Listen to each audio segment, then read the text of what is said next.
Hey guys, what is going on? It is me, PecuriBox12 here, and welcome back to another Realm of the Mad God video. About 9 months ago, the Lost Halls was first released, and I made that item analysis video way back then. Now, with Lost Halls 2.0 currently on the way, we've been receiving a lot of new information on what the changes are going to be for the new state of the dungeon. The bosses, the items, the structure, it's all here, assuming none of it gets changed before release. The testing server is back up and has given us a chance to play on it and test everything out, including this new cool dungeon called the Cnidarian Reef, thanks to the mothership for teaching us how to pronounce that. I'll talk more about that at the end of the video, but right now, let's jump into what the new changes are for the Lost Halls items. The Sword of the Colossus remains pretty much the same, only its amplitude has been reduced from 1 tile to 0.7 tiles, I assume to make the funky shot pattern a little bit easier to control and not super easy to miss on it. The Marble Seal has now been changed. Instead of summoning a marble pillar, it's now an Eye of Marble for the sake of being consistent with the changes to the dungeon. I don't know what it looks like yet. I haven't seen a screenshot or anything. Hopefully it still looks cool because I always liked the way that the marble pillar looked, but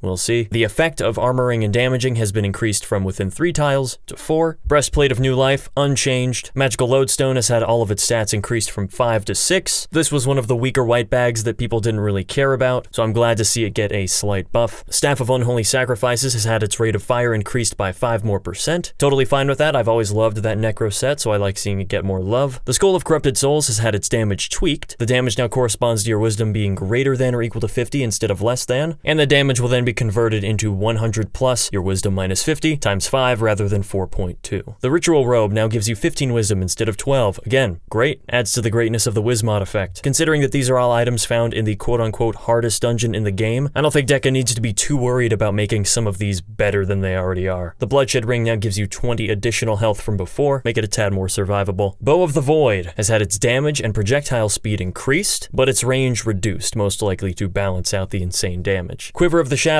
has also had its damage range doubled, and its MP cost has gone down by 10. Armor of Nil now no longer reduces your dexterity. Source Stone gives you 110 HP and MP and 6 speed instead of 4, making it a great alternative to items like the Nile or Gemstone, just minus the dexterity and defense. The Carved Golem Remains has an updated sprite that we haven't seen yet, but its stats are unchanged. The Brain of the Golem Decoy Explosion now dazes enemies for 2 seconds within 1.75 tiles, and it also no longer reduces any stats. The Golem Garments give you 8 attack instead of 4, Rusty Cuffs gives you 70 health over 40, and the whole Lost Golem set bonus gives you 10 attack rather than 6. Pretty solid buffs all across the board. The Cloak of Bloody Surprises Event White says that it now gives you plus 25 attack for 3.5 seconds while damage buffed. I was always under the impression that you got 25 attack because the max rogue's attack is 50, and damaging gives you 50% of that, so 25, but perhaps what they're saying here is that it will always give you 25 attack regardless of your base attack, so that would be interesting. Gravel has had its stasis range increased all the way to 6 tiles, which is pretty crazy. Vial of Pure Darkness has had its sprite updated, which we also don't see here. And of course, the Omnipotence Ring has had its legendary buff to make it an even better multi-purpose ring. 80 health and mana instead of 60, and all of these 6 main stats have been changed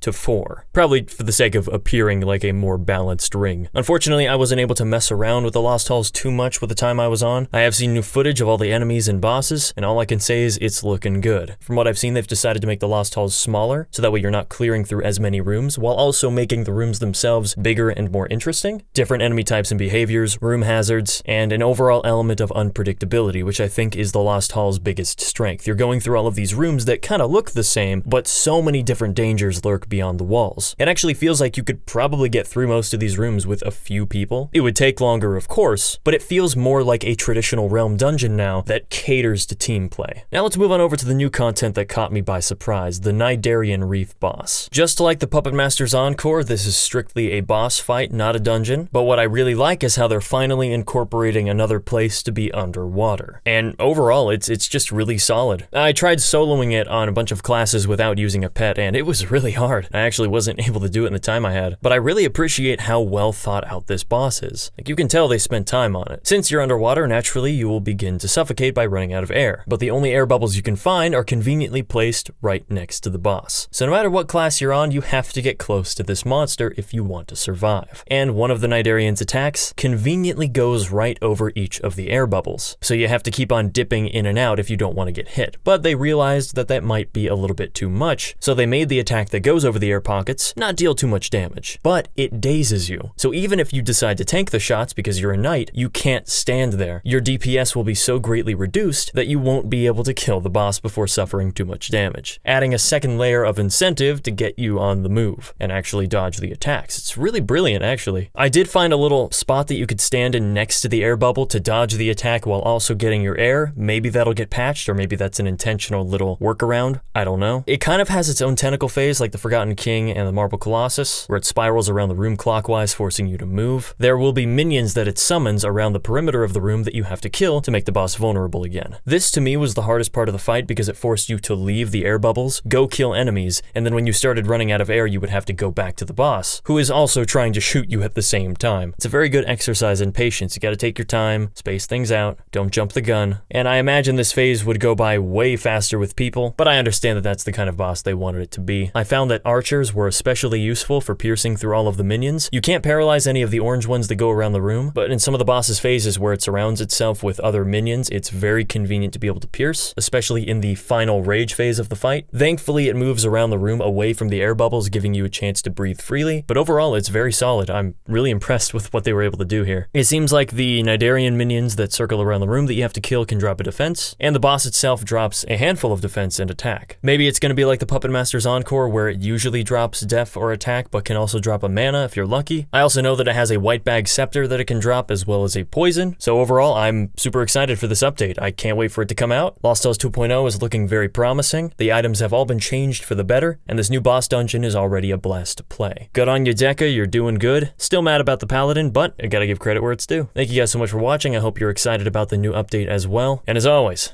don't forget to check out the next episode whenever I post it, which will probably be soon. Alright. See ya.